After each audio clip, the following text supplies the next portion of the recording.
What's the most disgusting thing you learned about your mother's past? My family plays this game called Sussy Family every Christmas. Simple rules. Everyone writes anonymous questions about family members on cards. Things like, who do you think still watches cartoons? Or, who probably has a secret candy stash? Then we take turns drawing cards and the whole family votes on who fits best. Points for correct guesses, drinks for wrong ones. Whoever gets the most votes has to answer if it's true. Started 5 years ago when my brother couldn't afford presents and made up this game instead. We loved it so much it became tradition. This Christmas started normally. Dad was doing his terrible DJ routine with the Bluetooth speaker. Mom kept adjusting everyone's plates so they were perfectly aligned. My older brother Darius brought his girlfriend who nobody liked but pretended to. My younger brother Richard wore sunglasses inside claiming migraine, but reeking of weed. My sister Jenna kept checking her phone and crying, saying it was just a sad video she saw. First question. Who's probably hiding debt? Everyone voted Dad because of his new car. He laughed it off, said it was a lease. We moved on. Second question. Who lies about where they go? Split votes between Richard and Mom. Richard admitted he tells us he's at work when he's really at his girlfriend's place. Mom said nothing, just poured more wine. Third question. Who's keeping a medical secret? Everyone looked at Jenna, who'd lost weight. She admitted to therapy for anxiety. We all hugged her. Still felt normal. Fourth question. Who's not who they pretend to be? Everyone voted for Darius's girlfriend. She laughed nervously, but then Mom raised her hand. Actually, that's me. The room went quiet. Dad turned off his stupid Christmas playlist. Fifth question. Who's been unfaithful? I watched my parents look at each other. Both raised their hands. My stomach dropped. Sixth question. Who's been paying for hotels in cash? Mom again. Her hand shook as she raised it. Seventh question. Who has a second phone? Mom. Dad's face was turning purple. Eighth question. Who's been to the Marriott downtown more than 50 times this year? Mom didn't raise her hand this time. She just said, we need to stop. No, Dad said, pulling the next card himself. Who's been working evenings when they say they're at book club? Mom started crying. Not sad crying, defeated crying. Ninth question. Who changes clothes in their car? Please, Mom whispered. 10th question. Who has over $200,000 in a separate bank account? Mom stood up. Fine. You want to know? All of you clearly already know something. Darius pulled out his phone. I hired a PI, Mom, 3 months ago, because Jenna saw you at the Ritz-Carlton when you were supposedly at your sister's. And? Mom's voice was barely audible. Executive companions, Darius said. Active for 19 years, 3 to 4 clients per week, $1,500 per appointment. I thought I'd misheard. What? Your mother is a prostitute, Dad said flatly. Has been our entire marriage. The room exploded. Jenna ran to the bathroom. Richard started laugh-crying. Darius's girlfriend was recording everything until he grabbed her phone and threw it. It started before I met your father, Mom said, sitting back down like her legs gave out. I was broke. College debt, my mom's medical bills. It was supposed to be temporary. I was your client? Dad screamed. Tuesday afternoons, room 506. You like to talk about your dead brother. You were lonely. Sweet. You fell in love with someone who didn't exist. The kids, Richard said. Are we even his? Mom looked at the floor. Darius isn't. Darius is. A judge is. One who's now on the Supreme Court of Ohio. Darius walked out. Just left. We heard his car peel out. Richard is yours, she told Dad. Miracle baby. The only one. What about me? Jenna whispered from the doorway. Your real father is Dr. Smith, my gynecologist. I needed insurance to cover the pregnancy, so I seduced him. He paid me to keep quiet. I realized everyone was looking at me. What about me? You're Johnny's, Mom said quietly. Who's Johnny? Your basketball coach. He's been a client for 8 years. Started when you were 10. I threw up in the popcorn bowl. The same coach who drove me home from practice, who came to our family barbecues. Dad pulled out another card, hands trembling. Who's still active as an escort? Mom raised her hand. I have 3 appointments next week. One is your boss. Dad punched the wall. His hand went straight through the drywall. There's more, Mom said, pulling out a card from her pocket. This was my question.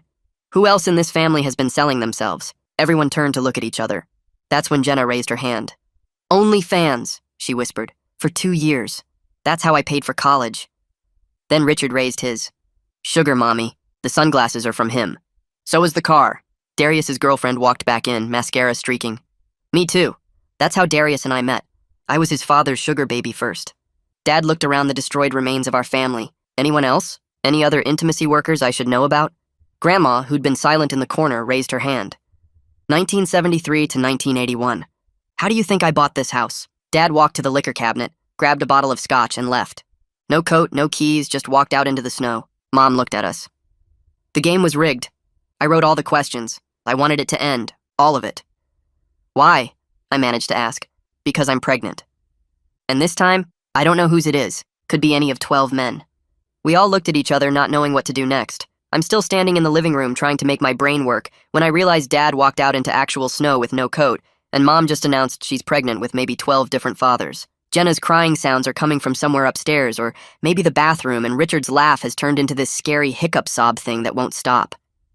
The Christmas tree lights are still blinking red and green over the wrapping paper mess, and the popcorn bowl I threw up in is sitting on the coffee table, and I can smell it. Mom's sitting at the dining table with her head in her hands, and Grandma's still in her corner chair watching all of us like she's waiting to see who breaks first. I check the front porch, and Dad's not there. Just the scotch bottle sitting on the step, half empty, with snow starting to cover it. His footprints go down the driveway into the street, and then they turn left toward the main road, and I can't see where they end. My hands shake when I pull out my phone to call him, but before I hit the button, I hear his ringtone coming from inside. I go back in and find his phone wedged between the couch cushions with 17 missed calls from work and 3 texts from someone saved as just the letter K. I don't open them because I don't want to know. Richard's still doing that hiccup sob thing in the kitchen, and when I walk past him to get to the bathroom, I can see his face is red and wet, and he's holding onto the counter like he might fall over. Jenna locked herself in the downstairs bathroom and won't answer when I knock. I can hear water running and her crying, and I sit down outside the door with my back against the wall. I tell her I'm not leaving until she talks to me and she doesn't answer, but the water turns off. I wait maybe 10 minutes checking my phone and seeing messages from cousins asking about Christmas plans like everything's normal, and then the lock clicks. She opens the door and her eyes are puffy and red, and I check her arms without asking, and there's nothing there. I make her give me her phone and she does without fighting, and we just sit on the bathroom floor together with our backs against the tub. She's shaking and I put my arm around her and we don't talk, because what would we even say? Richard's pacing around the kitchen island when we come out, and he's saying he's gonna beat Mom's butt, and this is so messed up over and over like a broken record. He gets louder each time and starts moving toward where Mom's sitting, and I physically step between them. He shoves past me hard enough that I stumble and heads for the back door, and I hear it slam. Through the window, I see him light up even though he told everyone he quit months ago. The smoke curls up into the porch light, and he's pacing back and forth in the snow in just his t-shirt. Mom's still at the dining table staring at her hands, and I make myself walk over and sit down across from her. I ask the practical stuff because someone has to, and my voice sounds weird and far away. How many weeks pregnant? She says 8 weeks. Does she have a doctor? She says yes, she has an OB. What's her actual plan here? She says she doesn't know yet, and her voice sounds like someone else's voice, flat and empty. I ask if she's keeping it, and she just looks at me and doesn't answer. Grandma stands up from her corner chair and announces that everyone's sleeping here tonight. She says the roads are iced over, and she's not having anyone die driving angry. Nobody argues with her, even though I want to leave so bad my chest hurts and I can barely breathe in this house. Jenna goes upstairs without a word, and I hear a door close. Richard's still outside smoking, and I can see him through the window doing another lap of the porch. I pull out my phone and text Darius asking where he went and if he's okay. No response. I text again 5 minutes later. Nothing. I send like 15 texts total over the next hour, asking him to just let us know he's alive, and finally his girlfriend responds. She says he peeled out of the neighborhood and isn't answering her either, and she doesn't know where he is. The fact that he just left us here makes me so angry I have to put my phone down before I throw it. I send Dad a text telling him to go to urgent care for his hand, because I saw bone when he pulled it out of the wall. I leave a voicemail about frostbite risk that sounds way calmer than I feel, and I tell him we have his phone and to please come back or at least let us know where he is. Richard comes back inside smelling like weed and cigarettes, and his eyes are bloodshot, and he goes straight to the guest room without looking at anyone. I hear the door lock. My phone rings, and it's Darius's girlfriend, and she's crying. She admits she filmed like 30 seconds on her phone before Darius grabbed it, and she already sent it to her group chat before she thought about it. My stomach drops, and I ask her how many people, and she says 5 girls, and they all saw it.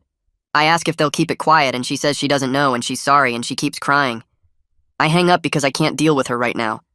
This nightmare has witnesses outside the family now, and there's nothing I can do about it.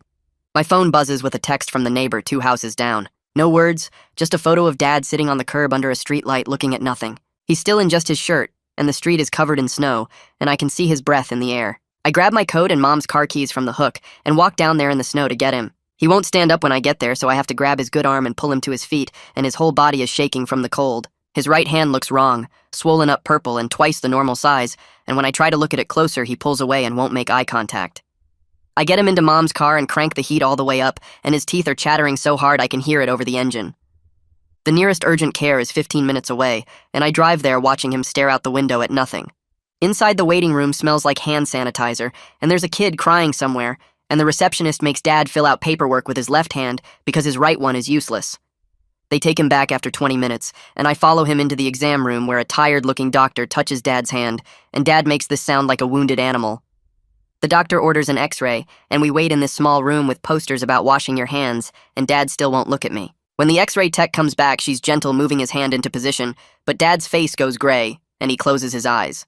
The doctor comes back with the images on a tablet and points to where the bone is cracked and says it's probably a metacarpal fracture and needs a splint. Dad nods once, and the doctor asks if he wants pain pills, and Dad says no, and asks if he can leave tonight, and the doctor says yes, but he needs to follow up with orthopedics. They wrap his hand in this bulky splint that goes halfway up his forearm and give him a sheet about fracture care, and Dad crumples it in his left hand. I ask the doctor about frostbite risk, and she checks Dad's fingers and toes and says he got lucky. Just some mild exposure. Keep him warm.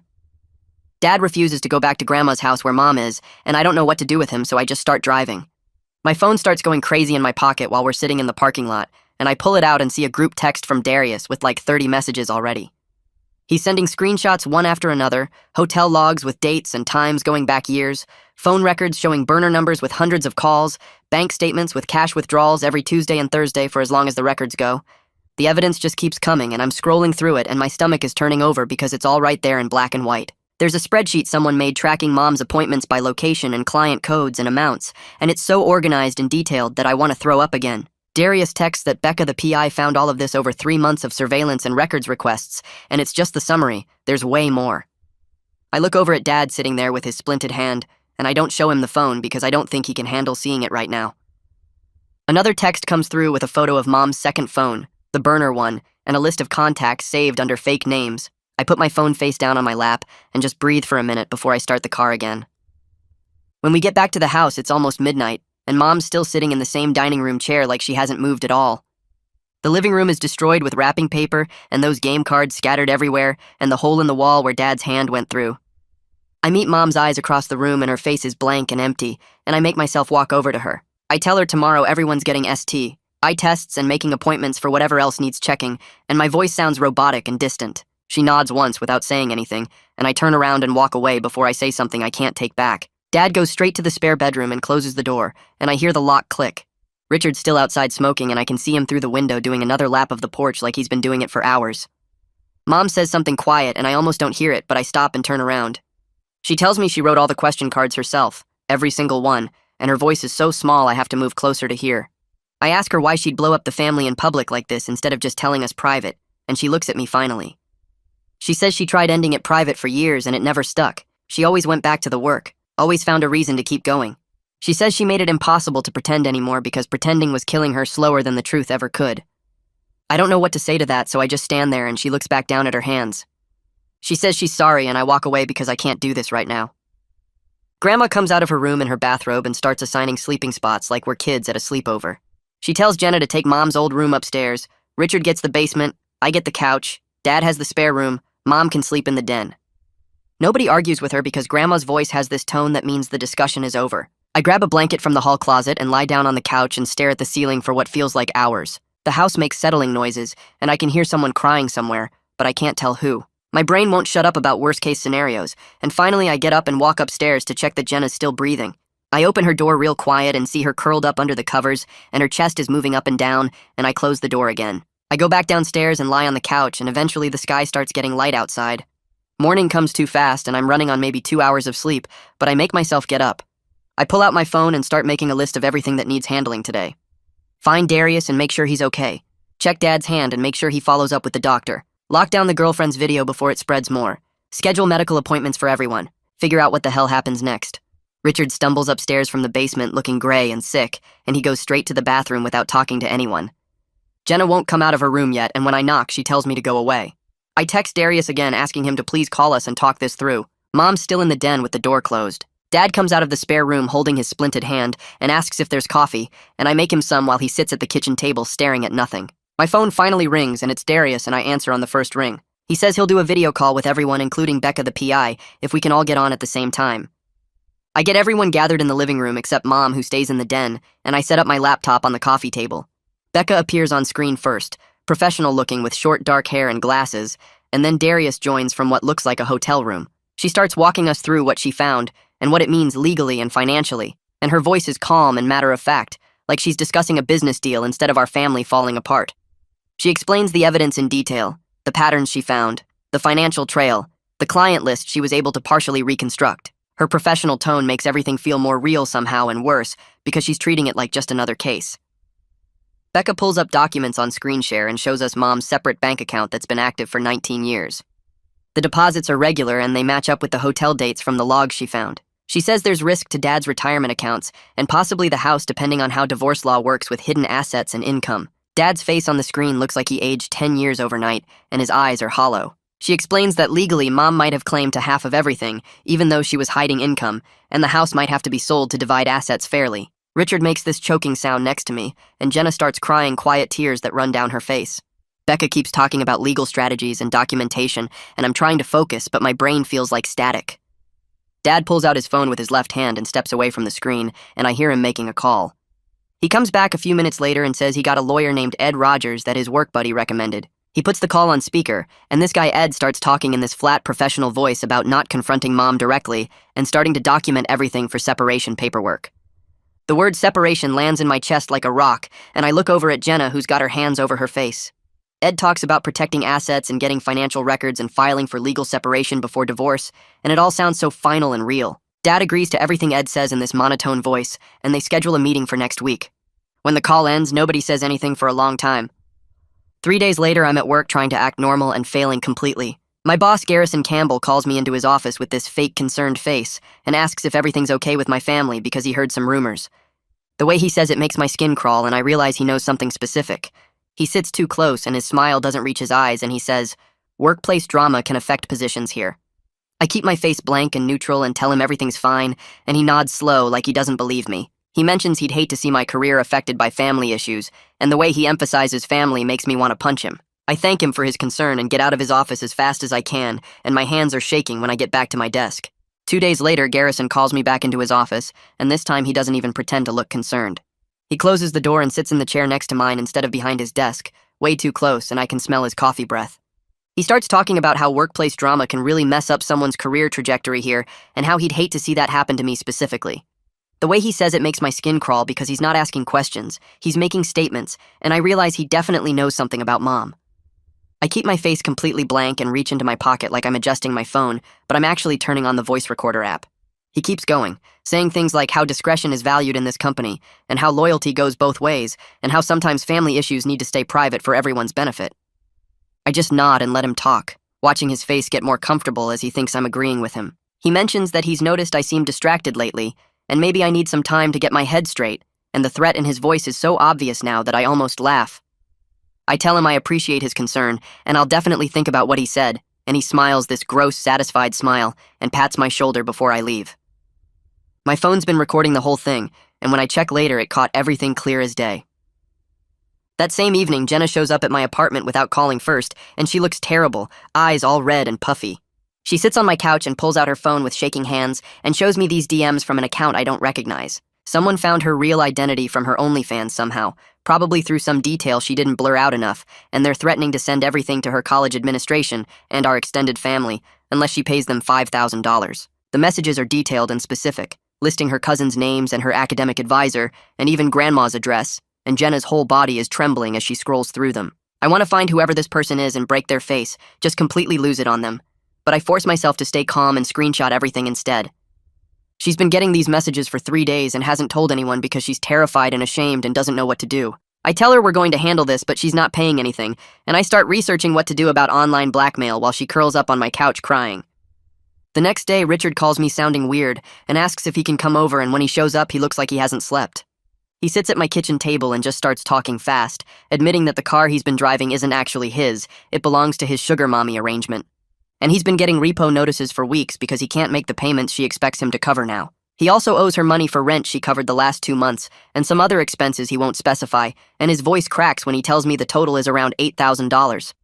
She's been texting him constantly demanding payment or threatening to report the car stolen, and he's completely stuck because he doesn't have the money and can't get a loan and can't ask Mom or Dad right now. I ask him why he didn't come to me sooner, and he just shakes his head and says he thought he could handle it himself. We sit there figuring out options and none of them are good, but at least he's finally talking about it instead of pretending everything's fine. My phone buzzes with a group text from Darius, and I open it expecting more PI reports. But instead, it's just a message saying he needs to tell us something. He explains that when he was 16, he started asking Mom questions about his dad, just normal, curious teenager stuff about why he looked different from us and whether his biological father was around. Mom shut him down hard every time. But once the judge who's his biological father pulled him aside at some court event where Darius was volunteering and told him very clearly to forget his curiosity about his mother's past. At the time, Darius thought it was just weird and dropped it. But now it makes horrible sense that the judge was protecting himself and probably threatening consequences if Darius pushed harder. The text ends with Darius saying he feels stupid for not seeing it back then, and I reply that he was just a kid and had no reason to suspect anything that messed up. A few hours later, Becca sends another report through email, this one longer and more detailed than the last. She's found patterns in Mom's client list that suggest some of them might have been pressuring her or using some kind of leverage to keep her working. There are gaps in the hotel records that match up with times when Mom seemed extra stressed at home, times I remember her being jumpy and distracted and weird. Becca thinks we should look into possible blackmail because the pattern is too consistent to be random, and she's flagged 3 clients specifically who seem to have unusual hold over Mom's schedule. The report includes dates and transaction amounts and notes about Mom's behavior patterns, and reading through it makes me feel sick because it means Mom might not have been as in control of this situation as we thought. I forward it to Darius and we agree to talk to Mom about it carefully, without making her feel more trapped. Mom goes to her OBGYN, Kirsten Maldonado, for the first appointment about the pregnancy the following week, and she texts me after saying it went okay. Dr. Maldonado ordered a full STI panel and talked through all her options without pushing any particular direction, which Mom appreciated because she's still figuring out what she wants to do. When she comes home to Grandma's house, she looks completely exhausted, dark circles under her eyes and moving slow like everything hurts. She tells us she's got another appointment in 2 weeks for follow-up and more tests, and she needs to decide about continuing the pregnancy before it gets too far along. Nobody knows what to say, so we just nod and let her go. Rest in the den, and the weight of everything she's carrying feels heavier than ever. Later that week, Grandma calls a family meeting at her house, and when we're all sitting in her living room, she pulls out this old ledger from 1975. The pages are yellowed and the handwriting is careful and neat, showing dates and amounts in columns that clearly track some kind of income. She explains that she kept these records when she was working to pay rent after Grandpa left and her mom got sick, back when she had no other options and needed to survive. She talks about how shame kept her silent for 40 years, but silence didn't actually protect anyone. It just let the hurt grow bigger in the dark. When she says this, she looks directly at Mom, and Mom's face crumbles a little, but she doesn't look away. Grandma says she's not judging anyone, but she's done watching her daughter and grandkids destroy themselves trying to keep secrets that are already out. Dad officially moves his stuff into Grandma's spare room over the weekend, and the house feels completely wrong with his chair empty at the dinner table. We try eating together once without him, just Mom and us kids gathered around like normal, but it's so awkward and forced that nobody can pretend it's okay. Jenna starts crying halfway through, and we all just look at each other not knowing what to do, and eventually we give up and go to separate rooms. The house feels too big and too quiet now, like something essential got ripped out and left a hole nobody knows how to fill. I end up leaving early and driving around for an hour because being there hurts too much. I get a DM on Instagram from an account I don't recognize, just a random string of numbers and letters for the username. When I open it, there are old photos attached, pictures of Mom and Coach Johnny at our family barbecues from years ago. In every photo, they're standing too close, his hand on her back or her shoulder, both of them smiling in a way that looks different now that I know the truth. The message underneath says, "Thought you should know your real dad's been around the whole time," and I feel physically sick staring at my phone screen. These are photos from events I remember, cookouts and birthday parties where Johnny was just our family friend and my coach, and now every memory is poisoned. I delete the message and block the account, but the images are burned into my brain and I can't stop seeing them. I drive to Coach Johnny's house the next day without telling anyone where I'm going. His address is still in my phone from when he used to drive me home from practice, and I pull up to his driveway and sit there for a minute, trying to decide if this is stupid. Then I get out and walk up to his porch and knock hard, and when he opens the door, his face goes white. He tries to smile and act normal, asking if I want to come in, but I stay on the porch and just start talking. He immediately goes defensive, saying the lines were always clean, and he supported our family financially, and he cares about me like a son. I cut him off and tell him he paid to sleep with my mom while pretending to mentor me. That's not support. That's sick and manipulative and disgusting. He tries to argue, but I'm already turning away and walking back to my car, hands shaking so bad I can barely get my keys out. I leave before I do something I'll actually regret, and I drive home with my jaw clenched so tight my teeth hurt. I get home and go straight to my laptop and pull up the school district website. There's a form under Report a Concern, and I click it and stare at the blank fields for a minute. My hands shake when I start typing. I write that Coach Johnny has a conflict of interest with a player's family, that there are boundary violations, that the relationship is inappropriate. I don't say escort or mom or anything specific, just enough that someone will look into it. When I get to the submit button, I have to stop and breathe because once I hit it, there's no taking it back. I click submit anyway and close my laptop fast like that'll make it less real. The next morning, I drive across town to a clinic I found online where nobody knows me. The waiting room has those plastic chairs that stick to your legs and magazines from 2 years ago. I fill out paperwork asking about sexual history and risk factors, and I check boxes that make me want to disappear. When the nurse calls my name, I follow her back, and she's maybe 50 with kind eyes, and she doesn't ask questions beyond what's medically necessary. She tells me the blood draw will be quick, and I focus on her voice explaining the timeline for results. She says most people get answers in 3 to 5 days, and I nod like that's fine, even though waiting feels impossible. Mom catches me in the kitchen that afternoon when I'm making coffee. She pulls me into the hallway, and her voice drops to almost nothing. She says one of her clients paid her $20,000 3 years ago to stay quiet after his wife almost found out. She's scared of what he'll do if his name comes out now, if there's legal stuff, or if I talk to anyone. I see actual fear in her face, not the defeated look from Christmas, but real terror like she thinks he might hurt her. I tell her I'm not planning to expose anyone, but I also can't promise to protect people I don't know. She nods and walks away, and I pour my coffee with hands that won't stay steady. That night, Darius calls me, and we end up talking for almost 2 hours. He asks if he should contact the judge directly or just let it go, if knowing changes anything or makes it worse. For the first time since Christmas, we sound like actual brothers instead of strangers dealing with the same nightmare. I tell him to document everything first before making any moves, get copies of the PI report, maybe talk to a lawyer about what his options are. He says that's smart and thanks me, and his voice cracks a little. We hang up, and I sit there feeling like maybe something good came out of all this, even if it's just me and Darius actually talking. Dad calls me the next day and says Ed Rogers warned him about talking publicly. If Dad says anything about Mom's work, he could face defamation claims, so the strategy is focusing on asset division and keeping personal details out of court filings. Dad sounds defeated when he agrees, but also relieved to have a clear plan, like someone finally told him what to do. I tell him that makes sense, and we hang up, and I wonder if keeping quiet is protecting Mom or protecting her clients or just making everything worse. At work on Monday, Garrison corners me in the break room when I'm getting water. He stands too close and asks how my family's doing with this fake concerned smile. Then he says a raise might be coming my way if I'm a team player about family discretion. The way he says team player makes my skin crawl. I turn on my phone's voice recorder in my pocket before I respond, and I smile back and say, I'll think about it. He pats my shoulder and walks away, and I want to throw up, but I got the whole conversation on audio. I meet with Becca later that week at a coffee shop, and she explains that prenatal paternity testing exists, but with 12 possible fathers, it's not practical. Getting DNA samples from all of them means contacting clients Mom's trying to protect, which creates legal and safety issues. The logistics are basically impossible, and we're stuck not knowing until the baby's born. Becca says she's sorry, and I believe her, but it doesn't change anything. We sit there drinking coffee that tastes like nothing while she goes through options that aren't really options at all. Mom spends the next few days going back and forth about whether to continue the pregnancy. She sits at Grandma's kitchen table staring at nothing, and sometimes crying, and sometimes just breathing. We all agree not to pressure her either way, but we insist she needs counseling and medical safety. Richard actually steps up and finds a therapist who specializes in this stuff, and Mom schedules an appointment. After she goes the first time, she seems a little less fragile, like maybe talking helped or maybe just having a plan helped. I'm at Grandma's house 3 days later when I hear Jenna making these awful sounds from upstairs. I run up and she's on the floor hyperventilating and clawing at her chest like she can't breathe.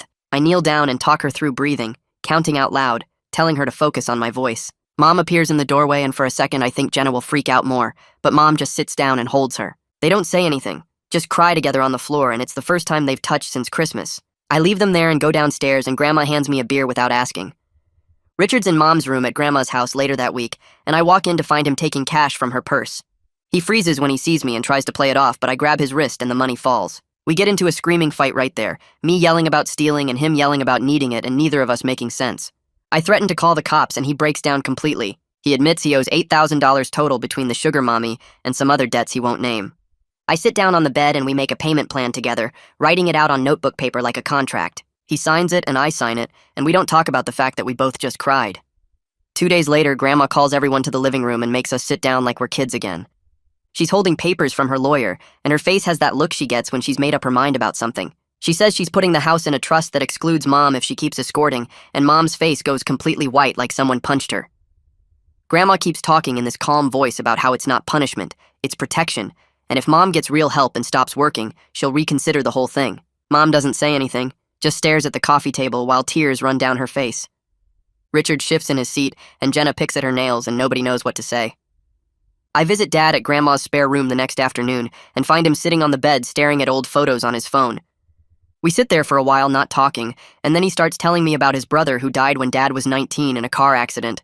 He says he was so lonely after that, like a piece of him died too, and that's when he started going to hotel bars just to be around people. He met Mom in that hotel room on a Tuesday, and she listened to him talk about his brother for 2 hours, and he fell in love with someone who didn't actually exist. His voice cracks when he says he doesn't know how to stop loving her anyway, even though she was never real. I don't know what to say, so I just sit there with him. Darius's girlfriend shows up at Grandma's door 3 days later, looking like she hasn't slept, and asks to talk to all of us. We sit in the kitchen, and she confesses that she used to be his father's sugar baby before she met Darius. That's actually how they connected in the first place, because she knew the family. Her hands shake when she talks, and Mom looks sick. Darius gets up and walks out without saying a word, and his girlfriend starts crying and leaves right after. He shows up at Grandma's garage later that night looking completely empty, and we drink beer sitting on the concrete floor not talking much. I hand him another beer and he takes it, and we just sit there. Mom's phone buzzes during dinner 2 nights later, and she looks at it and her whole body goes stiff. She shows us the message with shaking hands, and it's from one of her clients saying if she stops seeing him, he'll go public with details and names and everything. The fear on her face makes my chest hurt, and suddenly we're all looking at each other realizing this isn't just Mom's problem anymore. Richard asks what we're supposed to do, and nobody has an answer. I call Becca the next morning, and she comes over with a notebook and starts making lists. We change the locks on all of Grandma's doors and get Mom a new phone number, and Becca shows us how to document every threat with screenshots and dates. She says Mom can't meet any clients alone or unknown anymore, and we need to treat this like building a fortress 1 brick at a time. Mom agrees to everything and actually seems relieved to have rules.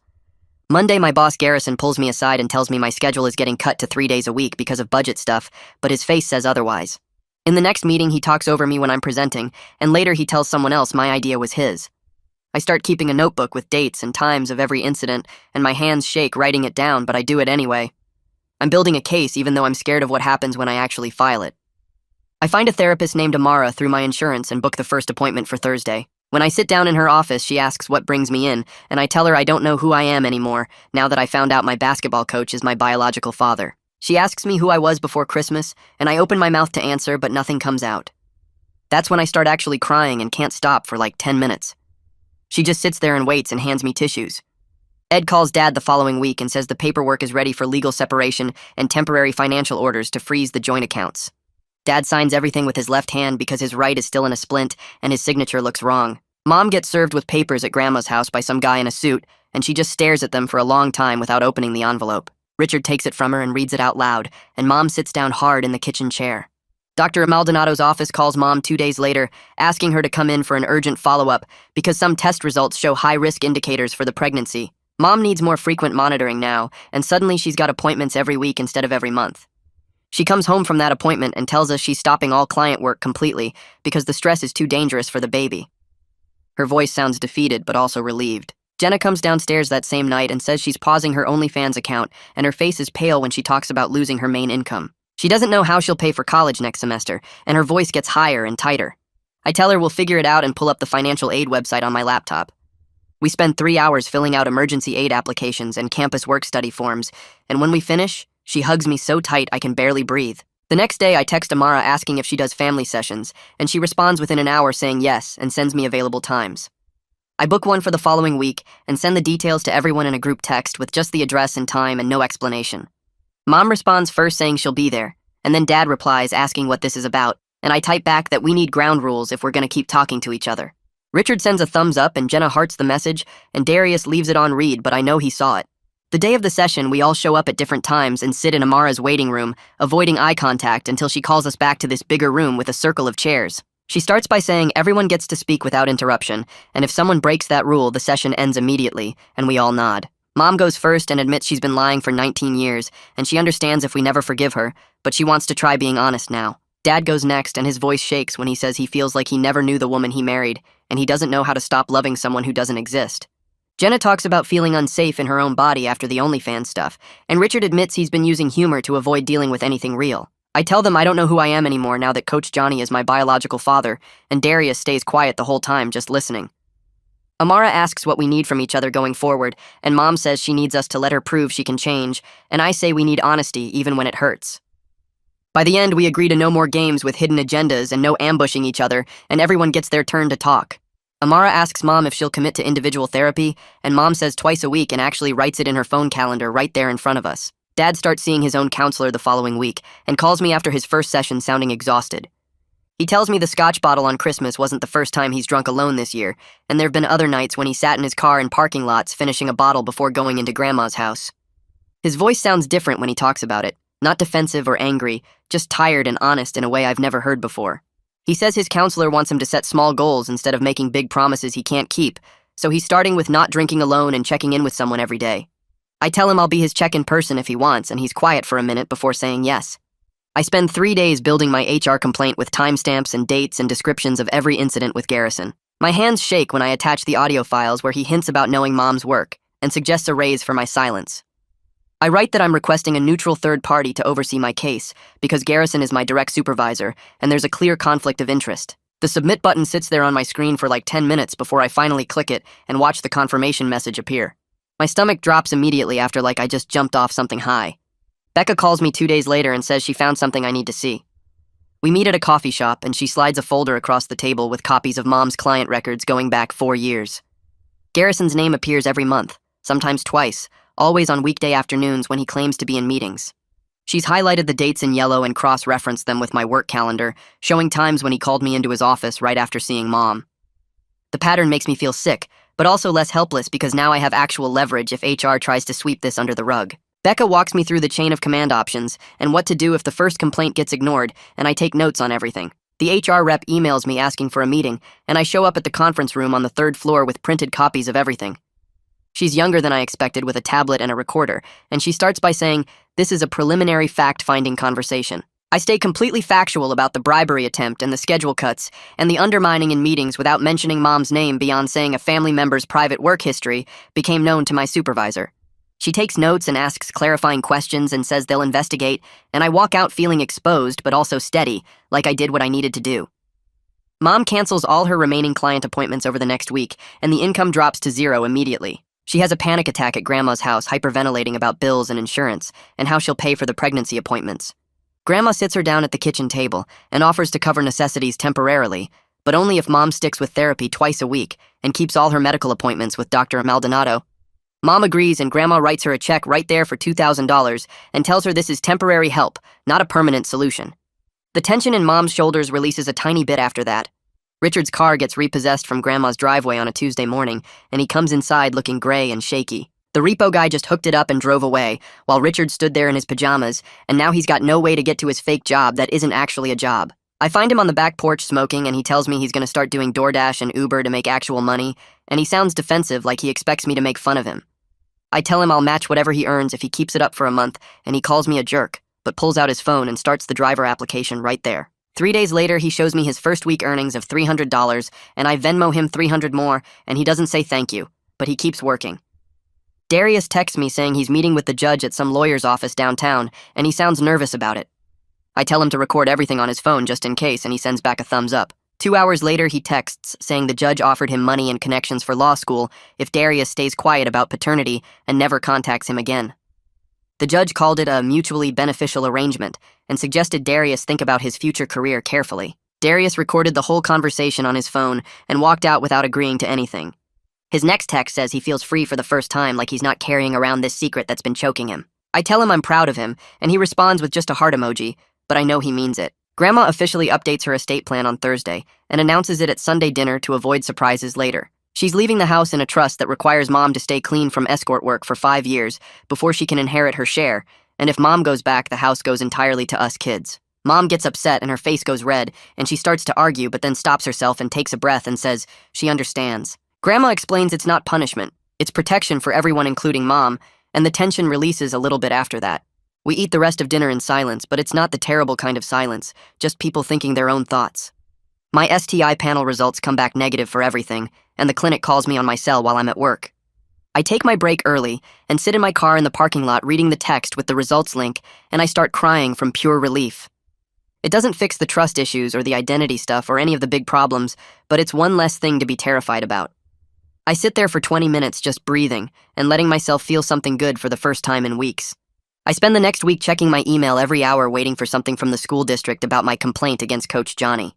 When the letter finally comes, it's just a plain white envelope with the district logo and one page inside saying they received my report and placed him on administrative leave pending investigation. No drama, no phone calls, just a memo that probably went to the whole athletic department. I read it 3 times sitting in my car before work, and I feel this weird empty feeling like I thought winning would fix something inside me, but it doesn't. The vindication is real, but it sits in my chest like a rock instead of relief. I forward the email to Darius, and he responds with a thumbs up, and that's it. Like we both know this doesn't actually solve anything about who I am or what happened. At work, nobody mentions it, and I don't bring it up because what would I even say? Thursday morning, Mom calls me from Grandma's house saying she's having cramps and bleeding, and her voice sounds scared in a way I've never heard before. I leave work early without explaining and drive straight to the ER where they're already hooking her up to monitors and checking the baby's heartbeat. The waiting room has that hospital smell that makes everything feel worse, and I text the family group chat that Mom's here and needs monitoring. Jenna shows up first and sits next to me without talking, just scrolling her phone and bouncing her leg. Richard comes during his lunch break with a stack of magazines he grabbed from the grocery store checkout and leaves them on the chair next to Mom's bed. Darius texts asking for updates every hour, and I send him short responses like, "Still waiting," and "Baby's heartbeat is okay." We rotate through in shifts because the room's too small for everyone, and nobody says the word forgive, but we're all there anyway. When I sit with Mom, she doesn't look at me, just watches the monitor screen, and I realize this is what family looks like now, broken people showing up because that's what you do. Saturday afternoon, Jenna knocks on my door and asks if I want to get coffee, and I say yes because she never asks for anything. We sit in her car in the Starbucks parking lot, and she tells me she had a conversation with Mom alone in Mom's room at Grandma's house the night before. I wait for her to say they talked about the escort work or the pregnancy or something heavy, but she says they just talked about normal stuff like what Mom's been eating and if she's sleeping okay. Jenna's voice cracks when she says it felt like having a mom again just for 20 minutes, like before everything exploded and we all became strangers living in the same broken story. I don't know what to say, so I just nod and we finish our coffee in silence and drive back separately. Monday morning, I get called into HR and my stomach drops thinking they're firing me, but instead they tell me Garrison resigned over the weekend with no public explanation. The HR rep says my complaint was taken seriously and appropriate action was taken, and they're sorry for any workplace discomfort I experienced. I keep my job and my same desk, but some of my coworkers won't look at me in meetings anymore, and I hear snitch whispered when I walk past the break room. The relief of Garrison being gone is huge and real, but the loneliness at work is also real, like I traded one problem for a different one. I eat lunch in my car now instead of the cafeteria, and I tell myself it's worth it, but some days I'm not sure. Dad texts the family group saying he and Mom have their first settlement conference scheduled for Wednesday and asks if any of us want to be there. Nobody responds, and I think that's answer enough. I don't go, but Dad tells me later it was tense but professional with both their lawyers present, and nobody yelled, which felt like progress. They traded drafts of asset division, and Mom agreed to full financial transparency going forward with all her accounts, and Dad agreed to keep health insurance active for her and the baby. Dad sounds tired when he tells me this over the phone, and I realize how much energy it takes to legally separate from someone you thought you'd be with forever. Sunday, we have dinner at Grandma's table, and it's the plainest meal we've had in months, just spaghetti and bread with no music playing and no games. We leave a chair open for Darius even though we all know he's not coming and nobody mentions it out loud. Halfway through dinner, Darius texts a picture of his takeout container to the group chat with "miss you guys," and Richard sends back a middle finger emoji, but he's smiling when he does it. Jenna laughs for the first time in weeks, and even Mom's mouth twitches like she wants to smile too. It's not forgiveness, and it's not fixed, but it's something. Tuesday, Mom signs paperwork agreeing to paternity testing after the baby's born, and she tells us she's keeping it no matter whose it is. She says she's looking for a regular job now, maybe at a call center or doing medical billing from home, something stable that doesn't involve hotels or clients. I tell her I don't need to know everything about her past, and she starts crying right there at the kitchen table and says, "Thank you," over and over. I don't hug her, but I stay sitting there until she stops, and that feels like enough for now. 10 weeks after Christmas, I'm sitting in Amara's office talking about how everyone landed in different places, and some things still hurt, and probably always will. Dad's living at Grandma's and working on his drinking. Mom's 7 months pregnant and working part-time data entry from home. Richard's still doing delivery apps and paying down his debt slowly. Jenna's back at the school with financial aid covering most of it. Darius texts more now but hasn't visited yet. I tell Amara I'm choosing to show up for my future sibling without pretending the past is clean or simple. She asks me who I am now, and I say I don't have answers yet, but I'm learning that family is what you build after everything breaks. Maybe that's enough for now, maybe it's not, but it's what I've got, and I'm trying to be okay with that. Yeah, so that's basically the whole messy situation. Pretty wild ride, huh? If you made it this far, might as well subscribe, right? I've got more stories coming your way. Take it easy out there, and I'll see you around.